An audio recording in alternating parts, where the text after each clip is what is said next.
కలియుగంలో శ్రీ మహావిష్ణువు శ్రీ వెంకటేశ్వరుడిగా అవతరించగా శ్రీకృష్ణ అవతారంలో ఆయన్ను పెంచిన తల్లి యశోదమ్మే పరమభక్తురాలు వకుళాదేవిగా అవతరించి ఆయన్నే తన కుమారుడిగా భావించి శ్రీనివాసుడనే పేరు పెట్టి పెంచినట్లుగా భక్తులు నమ్ముతారు.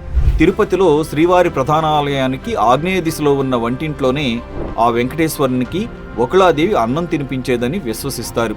ద్వాపర యుగంలో శ్రీకృష్ణుడు మధురను విడిచిపెట్టినప్పటి నుండి యశోద అతన్ని కలవలేదు.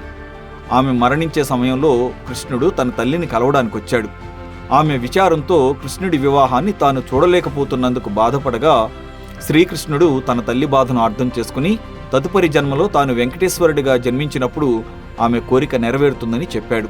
ఆ తరువాత ఆకాశరాజు కుమార్తె పద్మావతి అమ్మవారితో శ్రీ వెంకటేశ్వరుడి వివాహం జరగడంలో కీలక పాత్ర పోషించి తన కుమారుడి వివాహం చూడాలనే కోరిక తీర్చుకున్నట్లుగా భక్తుల విశ్వాసం.